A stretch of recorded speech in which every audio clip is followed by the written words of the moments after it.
I'm Jessie, a 30-year-old woman from a close-knit family that includes my mother, my younger sister Lisa, and my grandmother. My grandmother has been bedridden for quite some time, requiring constant care, which my mother provides tirelessly. As a result, she rarely steps out, dedicating her days and nights to our matriarch. Given these circumstances, I've stepped into the role of primary earner for our family. My days are a juggling act of multiple jobs and household responsibilities. Despite the challenges, I know my contributions keep our family afloat. When I return home each evening, I find my mother, Caitlin, beside my grandmother's bed. She greets me with a weary smile, her eyes shadowed by fatigue. "Mom, are you getting enough rest?" I ask, concerned. She shrugs off my worries with a laugh, committed as ever to her role. We lost my father when I was 10, and since then, my mother has raised Lisa and me single-handedly. She worked tirelessly to provide for us, often sacrificing her own needs. With my grandmother's help, we managed, especially during those years when my mother had to work late. I took on more responsibilities early on, helping to care for Lisa after school. I skipped college to start working immediately after high school, aiming to ease our financial burdens. However, when my grandmother fell ill, my mother had to leave her job to care for her full-time. Our financial stability then hinged on my earnings and my grandmother's modest pension. Although my mother often expressed regret over the situation, I was determined to do all I could for our family. Lisa, now in high school, seems unaware of the financial and emotional strains we face. She spends her time with friends and shows little interest in her studies. It's frustrating to see her so detached from our family's challenges, but my mother insists on allowing Lisa the freedom to enjoy her teenage years, never scolding her for her carefree attitude. In this family, each of us plays a vital role, shaped by necessity and bound by love. While the days are long and the responsibilities heavy, I am committed to supporting my family through these tough times, just as they have supported me. I often wished that Lisa could understand our family's precarious situation better. "Mom, are we broke again? I want to go to a party with my friends," she complained loudly as she entered the house, her heels clicking against the floor. "Didn't I just give you your allowance for the month?" I asked, trying to keep my voice calm. "It's not enough. And Mom, you're always busy with Grandma and never have time for me," she retorted, her tone a mix of demand and disappointment. My mother offered a strained smile. "Lisa, I'm sorry, but we don't have extra money right now." Lisa clicked her tongue in frustration and slammed her bag down. "Ugh, this is the worst. Why was I even born into this family?" she exclaimed, causing me to raise an eyebrow at her harsh words. "Have you ever thought about how lucky you are?" I challenged her. "That's easy for you to say, Jessie. You have your own money because you work," she snapped back. "If it's so easy, why don't you try earning some yourself?" Lisa glared at me, but then diverted her attention to her smartphone, typing furiously. She just wouldn't listen. Despite her attitude, my mother continued to indulge her, and as Lisa finished high school, she neither sought work nor further education, instead spending her days dreaming of a glamorous life. Inspired by a past vacation, Lisa often spoke about wanting to open a French restaurant in Florida. "Hey, Mom, if I open a restaurant in Florida, will you help me?" she asked one day, her eyes alight with excitement. "That would be wonderful, Lisa," my mother replied, her voice a mix of surprise and delight. "But, opening a restaurant takes a lot of money." "It'll be fine. I'll figure it out," Lisa declared, her confidence unshaken by reality. I sighed, knowing her lack of experience. "Lisa, opening a restaurant isn't as simple as you think. Shouldn't you start by getting some work experience first?"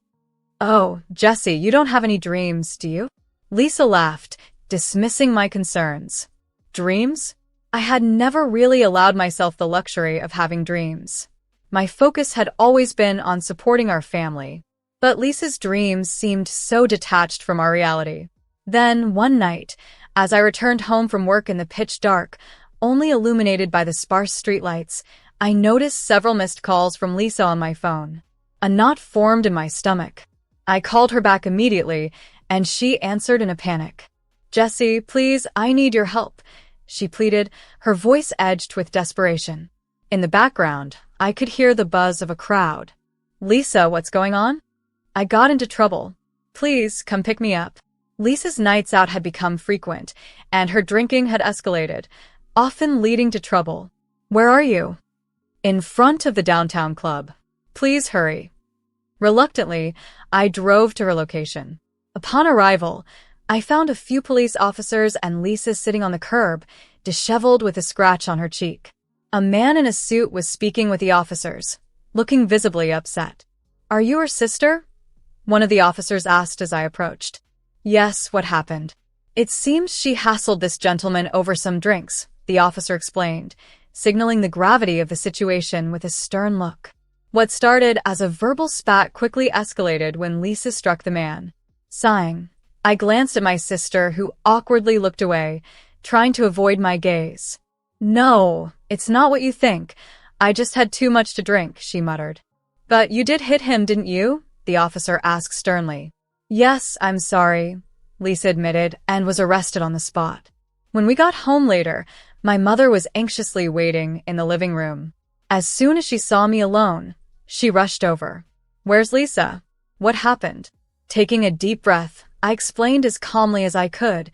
Lisa's been arrested, Mom. Her face lost all color. Arrested?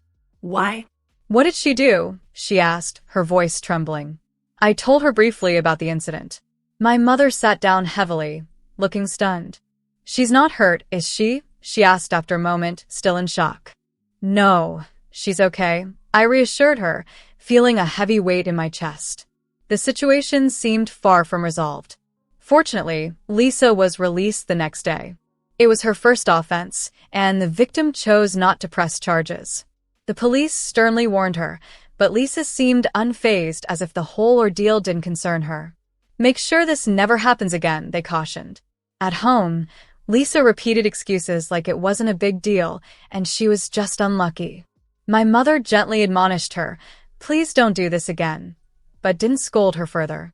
Watching this, I couldn't contain my frustration. Why wasn't she being more strict? Enough already. You were only saved because the other party didn't press charges, but it could have been much worse, I exclaimed. Lisa looked away, annoyed. So what? It's not a big deal. Unable to hold back any longer, I snapped. Not a big deal? If that's what you really think, then I give up. Next time, it could be the end of your life. My harsh words finally silenced Lisa. Jessie, don't be so harsh. Lisa is repentant, isn't she? My mother interjected with a worried smile, placing her hand on Lisa's shoulder in an attempt to calm the situation. Repentant? She's not, I retorted coldly, crossing my arms. I've told you before, her drinking habits are terrible. Every time she drinks, she yells and hassles people, and I've been embarrassed by her many times. How many times have I had to pick her up? Can't she stop already? Shut up. I don't want to hear a lecture, Lisa muttered, slumping on the sofa and sulking, ignoring my words. The next morning, I was still troubled by the previous day's events, but Lisa was casually eating breakfast, scrolling through her phone as if nothing had happened. Seeing this, I sighed. No matter what I said, it didn't seem to resonate with her. Hey, Mom, can you lend me some money? I need to relieve some stress and go shopping, Lisa asked nonchalantly. What? Money? Lisa, what are you talking about? I couldn't believe my ears. I just need a change of scenery, Jessie. It has nothing to do with you, so leave me alone. Nothing to do with me? Don't joke around, I said, unable to keep my anger in check. The cycle of irresponsibility and denial was exhausting. I fixed my gaze on Lisa, my eyes filled with a mix of disbelief and exasperation. Do you even realize the gravity of what happened yesterday? How can you dismiss it so easily? Lisa, preoccupied with her smartphone, retorted without looking up, Oh, quiet down. It's done, isn't it? It's far from done, Lisa. This is serious, I responded, my voice rising slightly with irritation. Jessie, you just don't know when to stop, she shot back, visibly annoyed by my persistence. I clenched my fists, trying to manage the swirling anger inside as our mother watched our exchange with a look of deep concern. Mom, I just need a little help. Lisa pleaded, turning to our mother with outstretched hands. As my mother reluctantly began to open her purse, I intervened swiftly. Mom, please don't. You're just enabling her. She hasn't shown any reflection on her actions from yesterday. We can't go on like this. You're always so harsh, Jessie, Lisa murmured, her attention returning to her phone. I bit back on any further arguments, recognizing the futility of continuing the conversation. During this time, our grandmother's health was clearly in decline. She had been confined to her bed for a long stretch, and recently her appetite had dwindled, her moments of lucidity fewer each day. How are you feeling today, Grandma? My mother asked softly, taking her frail hand in hers. Grandma barely managed to open her eyes, whispering a feeble, "Caitlin." Mom, shouldn't we consider the hospital? I suggested with concern. Shaking her head, my mother replied, I've spoken to the doctors multiple times. They've said she could go at any moment. My heart sank with this news, the reality hitting harder than expected. That night, Grandma passed away quietly. My mother, tearful and grieving, clung to her hand, while I stood by, overwhelmed by the sudden void her departure left. The following day, the funeral brought together family and friends in mourning. My mother was particularly stricken, gazing long at Grandma's peaceful face, paralyzed by her sorrow. I remained close, a silent pillar of support. Returning home felt like entering a different world. The absence of Grandma's warm presence turned our home stark and somber. My mother collapsed onto the sofa, enveloped in a deep, silent grief. I sat beside her, lost in the stillness that now pervaded our home. Amidst the heavy air of mourning, Lisa seemed detached, distracted by her smartphone. She broke the silence with a thoughtless remark. Could we maybe get donations from this? Her casual tone was jarring. I stared at her, incredulous. Lisa, really? Now. She shrugged off my glare. If there's money, why not? I could use some. This time, even my mother's patience faltered. Enough, Lisa, she said sharply, her voice tinged with frustration. Lisa dismissed her with a wave of her hand. Relax, I'm just joking. Don't get so upset. In the days following, my mother drifted, her spirit dulled by the loss of Grandma, her lifelong anchor. She increasingly sought solace in Lisa's company, perhaps hoping to fill the void left behind. Each morning began with my mother at Lisa's door, asking, "What's on your agenda today, Lisa?" as though trying to find some direction for herself through her daughter's plans. Whenever my mother planned a shopping trip, she would invariably ask Lisa to accompany her. I don't want to go alone, Lisa. Can you come with me? This request, initially casual, turned into a source of frustration whenever Lisa refused. Whenever Lisa did agree, my mother's face would light up with relief, as if she had been granted a reprieve. Seeing this dynamic, I felt a pang in my heart. I understood my mother's loneliness, but her growing dependency on Lisa made me uneasy. As this dependency intensified, the atmosphere at home became increasingly strained, leading to misunderstandings between my mother and me. Lisa, however, seemed oblivious to these tensions.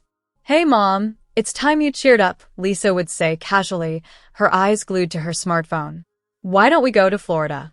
You've been tied down caring for Grandma for so long, and now that she's gone, you deserve a change of scenery." Her words, meant to be uplifting, only angered me. "Lisa, stop joking around. Grandma just passed away a month ago. You know that," I snapped, barely containing my frustration. "So what? Staying home will just make you depressed. Besides, Jessie, it has nothing to do with you, does it?" Lisa retorted, dismissive of my concerns. I was stunned. "I'm the one supporting this house," I replied sharply. "Whatever, Mom. What are you going to do?" Lisa asked, turning back to our mother, who sat silent, her expression uncertain. I felt a wave of anxiety wash over me, fearing she might actually consider Lisa's whimsical idea. That night, I collapsed into bed, utterly exhausted from juggling concerns about home, work, my mother, and Lisa. It was becoming increasingly difficult to find rest.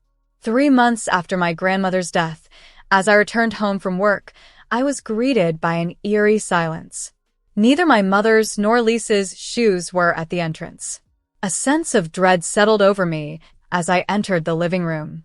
The furniture was untouched, but their personal belongings were missing, as if they had never existed. Then, my eyes caught a letter on the table addressed to me. To Jessie, we are moving to Florida for Lisa. She only has me now that Grandma is gone, and I want to be there for her. Thank you for everything. I am grateful to you. Please take care of yourself. Mom. I stood frozen, the letter in hand, disbelief coursing through me. No, I couldn't accept it.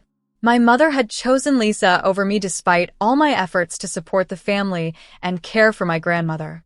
The thought of them leaving everything behind to move to Florida filled me with a tumultuous mix of anger and emptiness. That night, as I lay in bed, my thoughts were a chaotic whirl of anger and despair. Sleep eluded me. Each time I closed my eyes, the silence seemed to amplify my swirling thoughts. The next morning, I was jolted awake by a notification from my bank. Suspicious attempts to withdraw money had been detected. I immediately opened the banking app and saw records of multiple withdrawal attempts from my account that morning. It didn't take long to put two together. It had to be my mother and Lisa. Shaking with rage, I realized the extent of their betrayal, even attempting to use my money to fund their escape. I promptly contacted the bank to block my cash card, and for added security, I suspended my credit cards as well. Are they out of their minds? I muttered under my breath, feeling a surge of anger, but also a hint of relief knowing I had taken action. I had sensed something amiss when, not long ago, my mother abruptly asked to borrow money.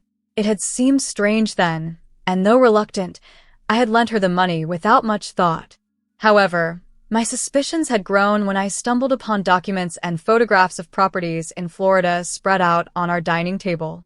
They detailed various houses and apartments, and it dawned on me then my mother and Lisa were planning to move to Florida.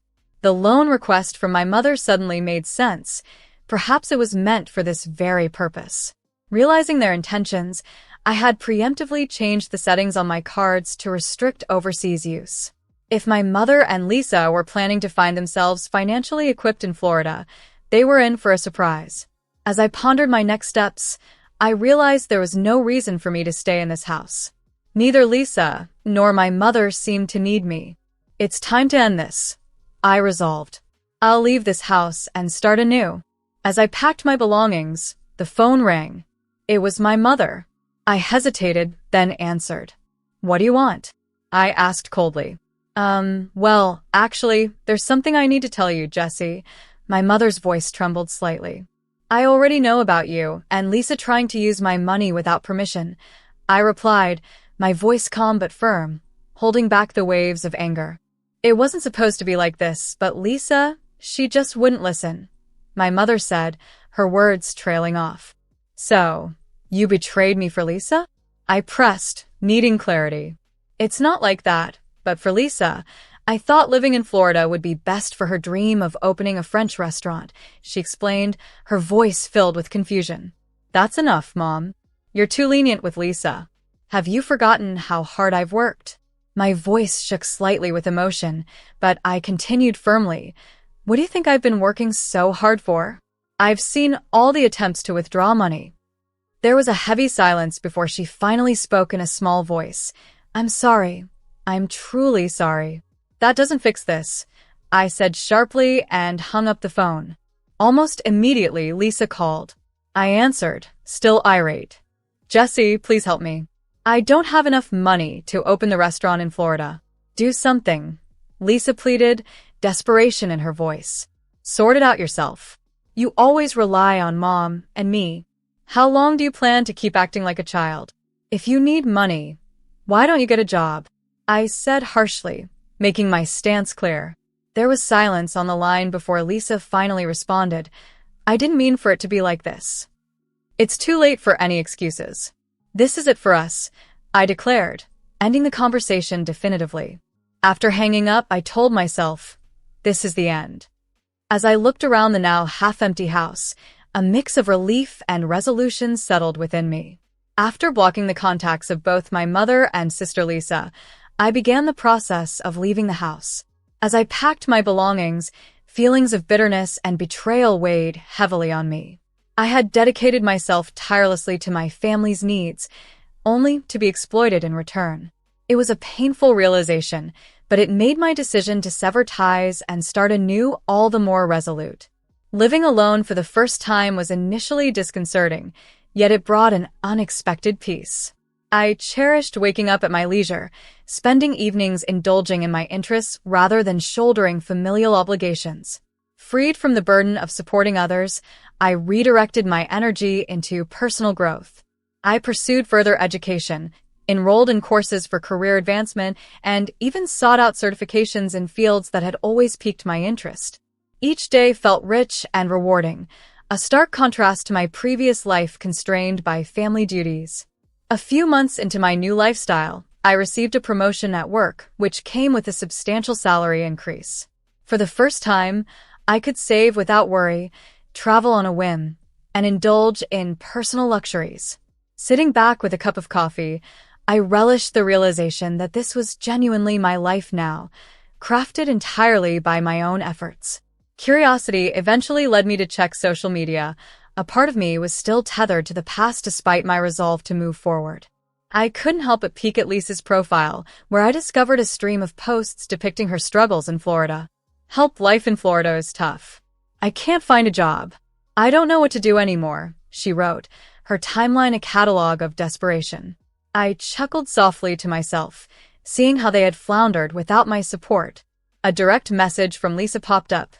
"Jesse, please help." The Lisa I remembered, always confident and somewhat dismissive, had been replaced by someone who sounded desperate and on the verge of tears. Yet, my heart remained untouched. The old me would have dived in to rescue her without a second thought, but that person was no more.